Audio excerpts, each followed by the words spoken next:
What's up, guys? We got episode 23 here of my Puckpedia off-season series. This episode is on the San Jose Sharks. Um, Obviously, now that free agency's over, I'd say most of their off-season moves are done here, but it is rumored that they're in the market for a top six forward. So there is an option I have in mind for someone they can take a run at. Um, you know, they're kind of trying to come out of their rebuild now. So they have that kind of leaves them with a lot of prospects that they could actually trade because not all of them are probably going to be part of the long-term plan. And they also have some valuable draft picks too because they're not going to be great next year or even the year after probably. But moves I'm going to make today is kind of trying to go in the direction of making the Sharks a better team overall. And I think they kind of are on the right path right now to kind of climbing out of this rebuild. So I think within 3 years, playoffs could probably be in the picture. So, but you never know. You never know what's going to happen. But looking at their roster here, I mean, they do have a lot of young forwards, but they also have a few vets like Skinner, Wenberg, and Toffoli, Gaudette, Goudreau. So, even Reeves too. I mean, if he plays, but we'll see. But there's some moves I think they can make that could, spice things up for them and maybe accelerate the rebuild a little bit. Looking at the defense, they have a lot of defense. Also, Sam Dickinson's probably ready to make the NHL at this point, I'd say. So I think that kind of puts a guy like Mario Ferraro on the trade block for them. Just because, they signed Orlov and Mukamadulin, if I say that right. He's a little bit younger. But they got some vets here too in Klingberg and Leddy. So there's a few moves I think they can make on the defense too to kind of improve it a little bit and also get some value out of guys that they don't need while making space for Dickinson to come in. And then goaltending, I mean, their goaltending's, it is what it is. Nedeljkovic is a solid backup. They just got him. And Askarov, it's probably time. I bet he's ready. So, give him a year now, see how he plays, and hopefully he's their starter of the future, But you never know how that's going to go, right? But diving into it, though, so they're coming in to, after free agency, they have almost $20 million in cap space left, so they can pretty much do whatever they want. A lot of flexibility with the money. All their guys are paid, pretty much got a full lineup. The one guy who they still need to sign, who I'm sure will be signed and will play in the NHL this coming season, is Misa. He'll get $975K for 3 years, just a standard ELC contract. And I think he'll immediately jump into the top six. I'm going to put him on the left wing on the second line.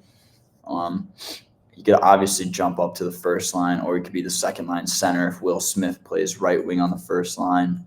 But he's probably going to be a top six guy for a long time on this team. So I think if you're a Sharks fan, you should be real excited right now about how the future's looking with Celebrini, Smith, and Misa, Eklund, plus a handful of more guys. So looking at their defense, actually, I'm not going to touch the defense for now. I'll start with the big trade. So, it has been rumored that the Sharks are in the line or are in the market for a top six forward. Probably a guy they're going to want to put on their first line. So the biggest name probably on the trade market right now is Jordan Kyrou of the St. Louis Blues.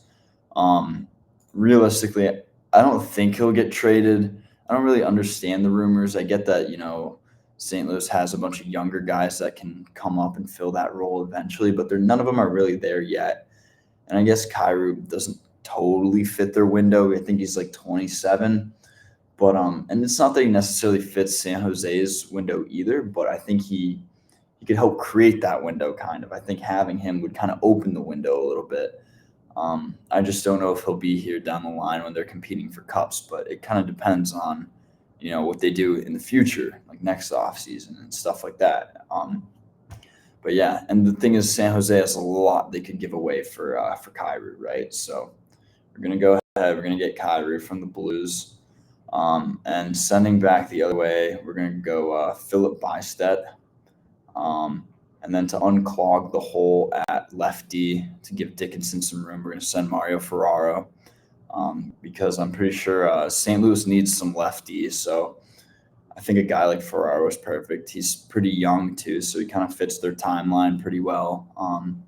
They are going to have to re-sign him at the end of the year, though, but I don't think that'll be an issue with their cap space. But we're also going to send them Edmonton's 2026 first, just because you don't want to send your own because this is probably going to be a high pick. So I'm not going to send the Sharks pick, but I will send Edmonton's first round pick and then a second round pick from the Sharks, all for Kyrou. It's a pretty big package. Bysted's a promising prospect, so I think him, along with a first and a second, would hopefully be enough to entice the Blues to do that.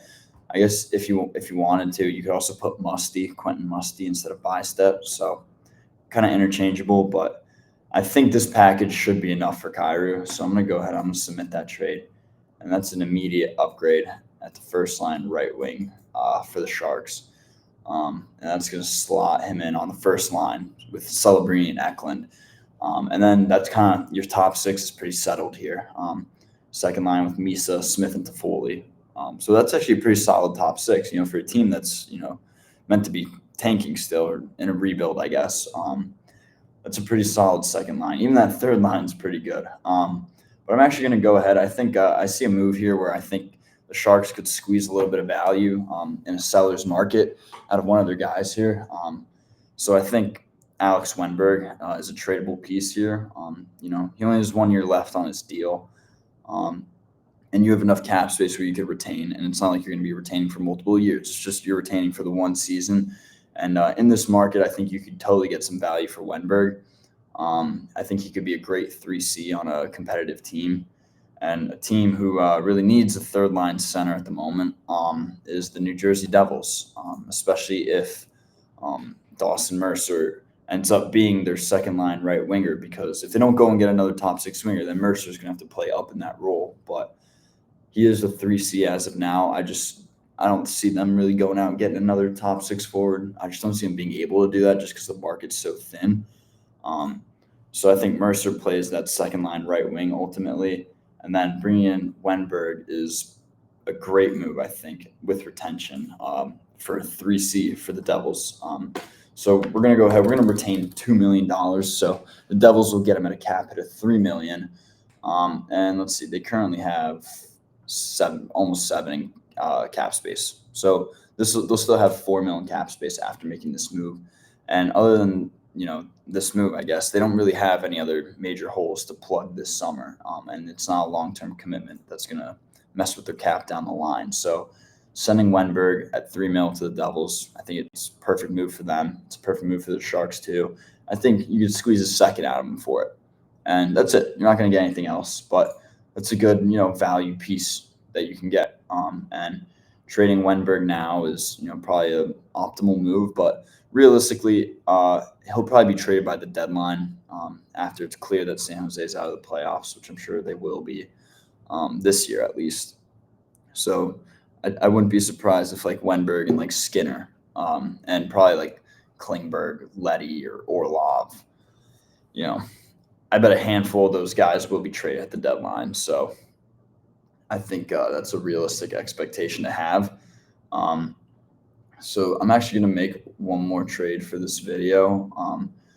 Liljegren is rumored to be on the trade block. Actually, before we go and deal with that, let me bring up Dickinson. There he is.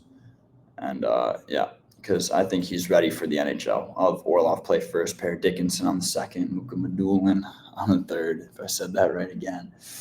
But yeah, so Liljegren's on the trade block, though, and I think he's another guy you could get some value out of. Again, I don't think they'll trade him, but it's just for fun to speculate. And, he is rumored to be on the block, so you never know, right? But yeah, he's a right defenseman, and probably the team in most need of right defense in the league right now is the Red Wings. So I think Liljegren would be a great fit there because he's only 26 years old. Maybe 25, but sending him to Detroit where he kind of fits that window perfectly, that would be a good trade for the Red Wings to make. And what I see going the other way, I think they could give up William Wallander here. I think he's a little bit overrated as a prospect. His analytical projection card, he's not as solid of a lock to make the NHL as people really think he is. So I think Wallander and a third to the Sharks for Liljegren is great, because I think the Red Wings could lock up Liljegren for longer term. After this season, or they can extend him or whatever. And, that could be a great right D2 right behind Sider. So this would be a great move for the Red Wings to make, I think. Red Wings fans might not like it just because I think they overestimate Wallander a little bit, which totally fair because as a Penguins fan, I overestimate Penguins prospects myself. So I totally get doing that. But I think this is the fair package for Liljegren. Maybe the Sharks have to add like a fourth or something, just to sweeten it a little bit. But overall, I don't really think you need to do that. I'll just go ahead and add a fifth for good measure. I guess they don't have a fifth, but late fourth, that's basically a fifth.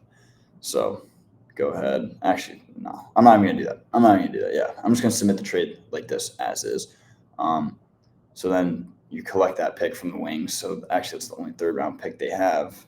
I wonder where their other one went for this coming draft next year. So that then leaves a hole at the right defense. I guess I'm just going to slot these guys up.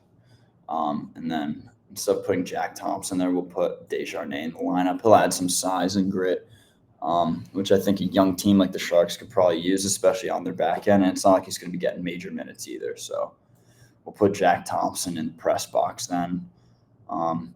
One more thing I want to do is I'm going to bring up Cam Lund. I think he's ready to make the NHL. And I'm just going to put him there on the fourth line. He could easily slot up into the third line if he earns it. So don't be surprised if that happens at all. I'm actually going to slot Thompson down in the minors. I'm also going to leave Wallander in the minors for the year. I don't think he's quite ready yet. But he's a guy who could also easily earn himself a call-up. So you never really know. And then Reeves goes in the press box. I don't think shouldn't really be playing much, but you never know. Again, young team, they could probably use some size and grit, but they also have Barclay Goodrow, who kind of plays that same role. So having Reeves and Goodrow both on your fourth line, I don't think that really makes a ton of sense, just because that's essentially a useless line that you're not going to get any production out of, really. So I think putting Lund there instead of Reeves is probably a smarter move, and just have Reeves in the press box, replace guys when there's injuries, and that'll probably be his role, but he's not going to get a ton of playing time. But that's going to do it for this video. I think if these moves were to be made, it helps San Jose capitalize on some value that they could get right now, being in a seller's market and being a bad team in that type of market. There's some older guys they could trade, and then they'll at the deadline too. You'll see more trades like that happen too. Orlov, Klingberg, Leddy, I could easily see 2 out of the 3 of them, if not all 3, gone. But I doubt that's going to happen because that would just leave too many roster holes. It just depends how their defensemen are playing. Maybe they trade one and Wallander can come up in the lineup in this fantasy world. But yeah, so this top 6 gets better too, adding Kyrou to it.